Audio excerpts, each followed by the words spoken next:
What's up, YouTube? We're back with number 3. We're in the car again because the day got away from me and we just got done climbing. I was sauning and ice tubbing today. Went workout, consult, podcast, all back to back to back. So we're back in the car. Tomorrow, I promise, we'll be out of the car and we'll get a little bit more official lighting for number 4 or 5. This is number 3. This is number 4, maybe.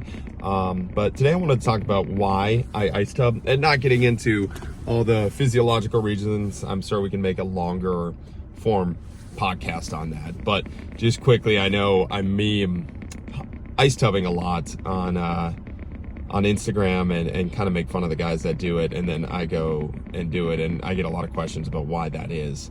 And what I meme about the ice tubs is the people that thinks it makes them more mentally tough. Like it's like that water is the hardest difficulty in your life, and that's going to somehow like harden your life because you're taking that voluntary hardness. And to me, that's such just a silly thought process because of how many people's lives I've seen that are actually hard and are actually doing hard things in their life. And most of the time when you're doing something actually hard, it is not a voluntary choice. It's like this made up, like super privileged kind of thought process of what hard is. And that kind of grosses me out and turns me off. And not to mention that, like, bro, ice tubbing is not hard. Like this is such a silly thing too. You can sit in that thing forever. Like very first day we sat in there for 5 minutes, like it was nothing. Like it's not a challenge to, and I just feel like we kind of virtue signal with that whole thought process of it's making us more mentally tough. And that's something that kind of irks me a little bit.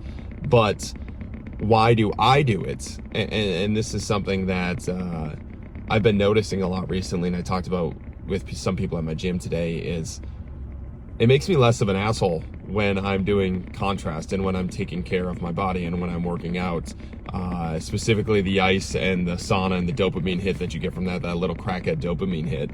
And that is something that I've really tried to emphasize in my life, is how can I be less of an asshole?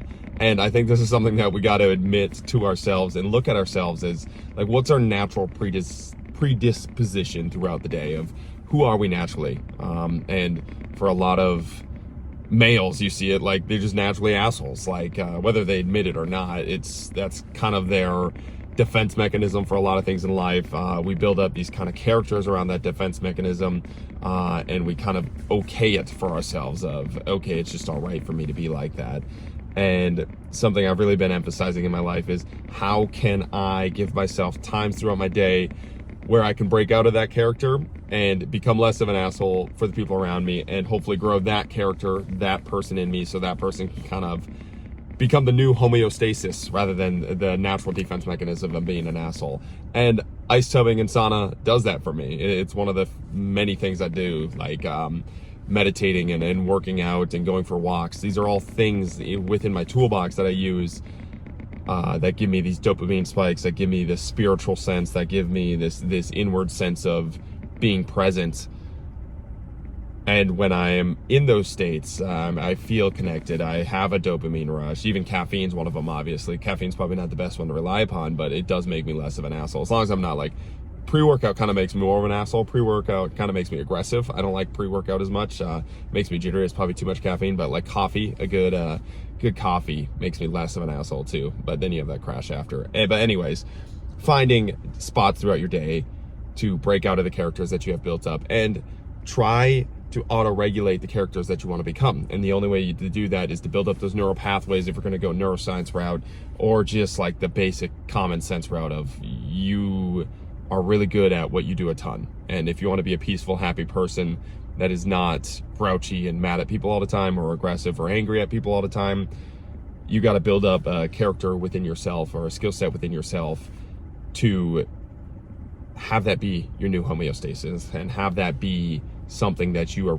I promise I did not edit this. My phone filled up on storage, so it cut off the end, but I won't edit any of these, promise. So these are all just raw takes here. Promise I didn't edit or say anything stupid there. I probably said something stupid, but iPhone storage filled up, and just wanted to get to the point of you need to re-ingrain those beliefs in who you want to become and that character of who you want to become through reps and through active reps to break the momentum of the character that you are currently carrying out. You have to actively break that by going in a different direction and setting up your life in a way that allows you to do that. Otherwise, you autopilot, like we talked a little bit about yesterday. You autopilot throughout life through these characters. And that can go for any character. That's like a not confident character, an anxious character.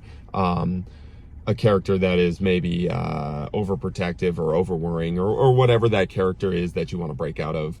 You break out of it by continually giving yourself reps of a different character and trying to create that as your new homeostasis. And it'll take time. And that's something we talked about a little bit in the Instagram post yesterday, but we get frustrated when we fail in quotations and go back to the first character that we were trying to break out of, when we don't realize that you have 2 weeks of reps of becoming this new person, or even 2 years of reps of trying to become this new peaceful, happy person, when you have 25 plus years leading up to that moment of reps of being the person that you're trying to change for the better right now. So you have to realize the rep difference there. And I'm not saying it'll take another 25 more to completely change that, but it could. And you just have to realize the reps of who you are right now and the person that you're trying to break out of is way more than this new person. And you have to be all right with taking steps back and failing and just being aware of them and understanding that's all that is. And you reset the next day and continue to implement your things. So it's a long form rant of why I do things like ice tubbing and meditating,